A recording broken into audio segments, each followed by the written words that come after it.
So I have been getting this question from quite far कि BCA students can get into those top product based companies or not. There are a lot of doubts from students who are pursuing BSc, who are pursuing BCA, or who are pursuing their MCA, that what is the different pathway or different roadmap that they should follow to get into those dream tech companies. So today I have with me Vanila Khatri from JECRC University, who has grabbed an amazing package with BNY Mellon for a software engineering role. She's a BCA student. We'll talk to her about her journey. How was she preparing for this role? And finally, how was she able to land an offer? So before we start this conversation, I would like to have a brief introduction of Vanila. Hi everyone, I'm Manila Khatri and I'm pursuing BCA from JCRC University, and currently I'm having an offer from BNY Mellon as an SC, and I'm also a mentor at Anita Biog. Okay. That's something great to hear. Generally जब हम BCA की बात करते हैं तो BCA वाले students के दिमाग में ये होता है कि यार हमारी तो प्लेसमेंट नहीं होगी, हमें तो BCA के बाद या तो MCA करना पड़ेगा या फिर हमें कोई ऐसे बहुत छोटी मोटी कंपनी में शायद जॉब करनी पड़े. तो ये जनरली माइंडसेट होता है BCA स्टूडेंट का. तो when you joined BCA, what was your mindset? मेरा माइंडसेट कुछ ऐसा था कि if I can grab something big in BCA तो मास्टर्स की नीड नहीं रहेगी, अदरवाइज MCA का प्लान था. अच्छा. एंड लाइक आपने कैसे सोचा कि आपको कोडिंग शुरू से स्टार्ट करनी है? लाइक कब आपने स्टार्ट की? How was that journey of learning from zero to like the point where you are? Like which all things you learned and how you learned? तो जब मैंने 12th PCM से किया था, मेरे प्रोग्रामिंग लैंग्वेज नहीं था स्कूल में, and then I got to know about C language. तो मैंने सी लैंग्वेज सीखा था यूट्यूब से, एंड उसके 2 मंथ्स बाद मैंने BCA ज्वाइन किया था.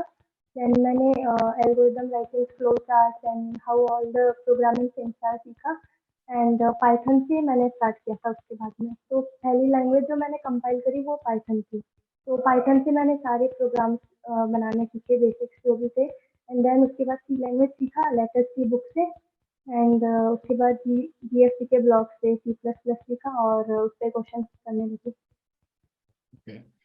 मतलब जनरली अब जब हम देखते हैं कि BCA के स्टूडेंट्स कई बार अपॉर्चुनिटीज में अप्लाई करते हैं, उनको रिवर्ट बैक नहीं आता, राइट? तो आपने ये डिफरेंस कितना देखा कि यार बीटेक और BCA में एग्जैक्टली क्या डिफरेंस है from your point of view, because you have been going through BCA, right?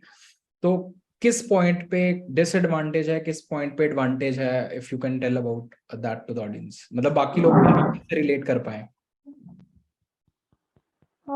Difference यहीं पे आता है कि BCA वाले लोगों का कॉलेज इतना अच्छा नहीं रहता है, तो उन लोग को सीनियर से यही सुनने मिलता है कि BCA कर रहे हो, कुछ नहीं मिलना है तुम्हें आगे, तो सर्विस बेस में जाना या फिर MCA करना पड़ेगा. तो वो लोग कोडिंग स्टार्ट ही नहीं करते हैं. थर्ड ईयर के एंड में जब TCS विप्रो आते हैं, तब वो थोड़ा बहुत सीखते हैं कि ये बेसिक्स ऑफ प्रोग्रामिंग होता है. तो वो माइंडसेट बीटेक वालों का नहीं होता, बिकॉज उनको पता है कि 4 ईयर की इंजीनियरिंग के बाद में कंपनीज आ रही होंगी उनको लेने के लिए.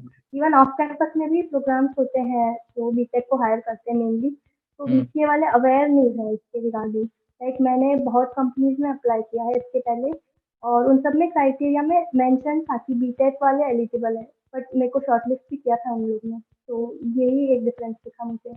बट यही है कि मतलब जहां पे भी यू सी की बीटेक एलिजिबल है, या मतलब कहीं एक्सप्लिसिटली नहीं भी लिखा BCA एलिजिबल है, you should go and apply. That is the crux. Yes.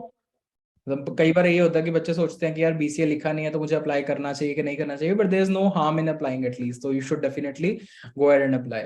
तो coming upon to your offer and the company that you are in, so how did you get to know about this opportunity and what was the application process for BNY Mellon? So I got to know about this opportunity via your Telegram channel. So you posted it about Code Dival's diversity challenge on HackerUs, and I prayed for the test, and I got to know about that it is cleared, and the second assessment was also on HackerUs. And after the 2 weeks, so we got a mail that you have cleared the second round also, and there will be a webinar. So in that webinar, 5 of BNY employees told us about their culture and their diversity inclusion and what our roles will be there. So it was a 1 hour long webinar, and उसके बाद में हमें 2 weeks बाद HR की call आई थी, like to schedule our interview.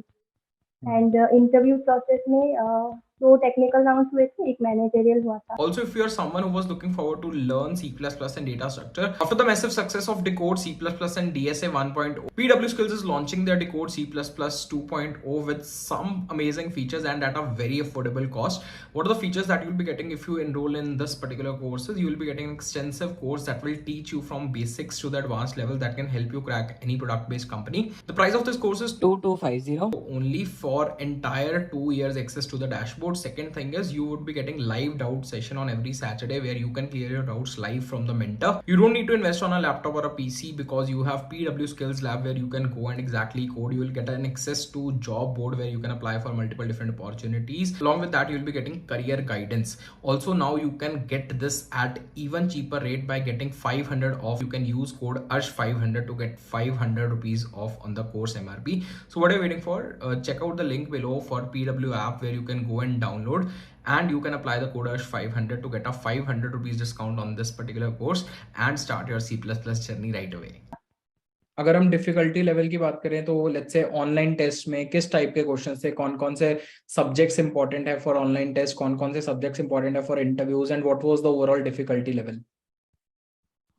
Okay, तो online assessment first में तो 3 डीएसए के क्वेश्चन थे, एक इजी, मीडियम और एक हार्ड। तो इजी मीडियम थे वो ट्री से थे और हार्ड ग्राफ से था। और उसके बाद सेकंड असेसमेंट में एक डीएसए का क्वेश्चन था, वो बहुत हार्ड था, उसमें बीपी और ग्राफ मिक्स थे। एंड एसक्यूएल का एक क्वेश्चन था, उसमें क्वेरी को रन करना था एंड 10 एमसीक्यू थे, वो सब computer fundamental, OSP and DBMS in subjects के थे। तो जितने भी आपने सब्जेक्ट्स बोले, क्या ये सब्जेक्ट्स आपने अपनी बीसीए डिग्री में पढ़े हैं या मतलब you were studying it from somewhere else? मेरे थर्ड सेमेस्टर तक सारे कोर सब्जेक्ट्स कवर हो गए थे एंड सिस्टम डिज़ाइन भी था बीसीए में ही। एंड फोर्थ सेमेस्टर से आगे वो मतलब सारे सब्जेक्ट जो बीटेक सीएसई के स्टूडेंट के हैं वो थे हमारे बीसीए में। Okay. Also, like after that you got an offer. So when you were preparing, right, data structure algorithms, when you were preparing ये CS fundamentals, any specific resources that you followed कि यहाँ से आपको अच्छे से समझ लग रहा था या यहाँ से चीजें आसान है किसी के लिए समझनी, तो कुछ ऐसे resources that you would like to recommend? उसके बाद लव बब्बर और साइवर के यूट्यूब चैनल से ही पढ़ा था, और साइवर की एसडी शीट मैंने फॉलो की थी इंटरव्यू के लिए। ओके, तो मतलब वो कोर्स से आपको काफी हेल्प हुई थी। अलॉन्ग विद दैट आपने यूट्यूब से भी काफी ज्यादा ट्यूटोरियल्स एंड एडिटोरियल्स देख के यू गॉट। मोस्टली यूट्यूब से ही पढ़ा था एडवांस टॉपिक्स, वो कोर्स से बस बेसिक्स भी पढ़ा था। Got it. And if I talk about your general point of view about any general advice for a BCA student currently, अगर कोई बच्चा BCA pursue कर रहा है तो उसके लिए what is your advice कि what he should do at this point of time so that he can get into a good product based company? तो प्रोडक्ट बेस्ड कंपनी के लिए सबसे पहले हमें डीएसए स्ट्रॉन्ग रखना है एंड अगर हमारे पास टाइम है तो सीपी भी एक्सप्लोर करना है। मतलब अगर हमारी अच्छी रेटिंग है या फिर हमारी अच्छा प्रोफाइल होगा सीपी का तो शॉर्टलिस्ट होने के चांसेस ज़्यादा होंगे। अगर सीपी नहीं हो रहा है तो उसके अलावा ओपन सोर्स में या इन सब में हैकाथॉन्स एक्सेट्रा में पार्ट लेना, अच्छे प्रोजेक्ट्स बनाना, ये बहुत इम्पोर्टेंट है। Got it. Was there a part of your resume also in the process? मतलब resume कितना important था इस process के लिए, and how did you build your resume? मतलब considering you are a BCA student. BNY में resume बहुत important था। लाइक फर्स्ट ओए तो मार्क्स बेस पे क्लियर हो गया था, सेकंड में वो मैनुअल शॉर्टलिस्टिंग थी। लाइक 23,000 गर्ल्स थे एंड उसमें से 200 के अराउंड शॉर्टलिस्ट हुए थे।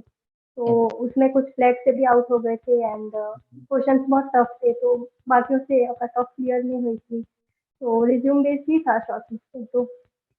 तो मैंने अपने स्टूडेंट को क्या कुछ डालना चाहिए रिज्यूमे में विद रिस्पेक्ट टू कि वो शॉर्टलिस्ट हो पाए, क्योंकि शायद कुछ ऐसे सब्जेक्ट्स या वर्क एक्सपीरियंस लोगों के पास नहीं होता when they apply for a fresher position, right? तो किस टाइप की चीजें can be written in your resume?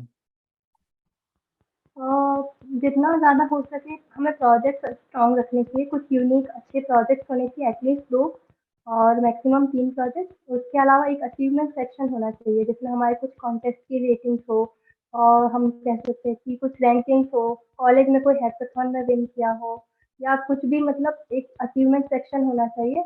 और उसके अलावा कुछ कंपनीज में मैटर करता है सर्टिफिकेशन, और मतलब सब में तो नहीं करता है बट कुछ में करता है, लाइक IBM के, एज़्योर के, ये सर्टिफिकेट्स मैटर करते हैं। और अपना कोर्स वर्क मेंशन करना चाहिए उसमें। और स्किल्स को हमें जॉब रोल के अकॉर्डिंग चेंज करना चाहिए। लाइक जावा डेवलपर रोल है और हम उसमें C++ और मर्न की स्किल्स मेंशन करते हैं, तो वहाँ पे शॉर्टलिस्टिंग के चांसेस कम रहते हैं। तो मतलब हमें कंपनी के हिसाब से अपना रिज्यूमे मॉडिफाई करके देन फिर अपलोड करना चाहिए, so that we there are better chances of us to get shortlisted, right? So thank you so much, Vanila, for sharing your journey, sharing your experience. I hope this would motivate a lot of BCA students that they can also grab these opportunities. They can also apply for multiple different opportunities and they can get that package which a BTech student gets.